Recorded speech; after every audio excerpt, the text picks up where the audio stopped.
Original সোনার গয়না পরে আজকে আমি শ্যুট করব, জানো তো। সকালবেলা উঠেই আমি রেডি হয়ে নিয়েছিলাম। 9:50-এর ট্রেনটা ধরবো, যেটা অশোকনগর থেকে শিয়ালদা যায়।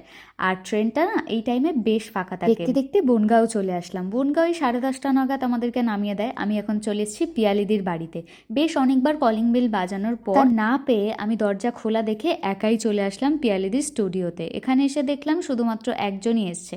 আমি বাড়ি থেকে কিছু ফল কেটে নিয়ে এসেছিলাম। সকাল সকাল সেরকম কিছু একটা খেয়ে আসা হয়নি, তাই এসেই সেগুলো খেয়ে তারপর রেডি হতে বসে গেছিলাম। আজকে একটা পিঙ্ক কালারের শাড়ি পরবো। সবার ফার্স্টে আজকে আমার একটা ব্রাইডাল লুক হবে।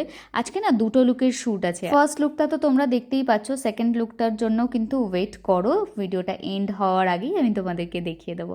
দেখো কি সুন্দর একটা মিষ্টি একটা লুক ছিল, আমার তো বেশ পছন্দ হয়েছিল। লেন্স পরার পর আমার বেশ কান্না পাচ্ছিল, বাট কিছু করার নেই। এই দেখো আমাকে ফুল কমপ্লিট লুকে কেমন লাগছে তোমাদের অবশ্যই কিন্তু জানিও। তোমাদের ফার্স্ট লুক না সেকেন্ড লুক কোনটা বেশি পছন্দ হয়েছে সেটাও আমাকে কমেন্ট সেকশনে জানিও। আজকে লাঞ্চে ছিল বিরিয়ানি খেয়ে এই এখন সেকেন্ড লুক করছি।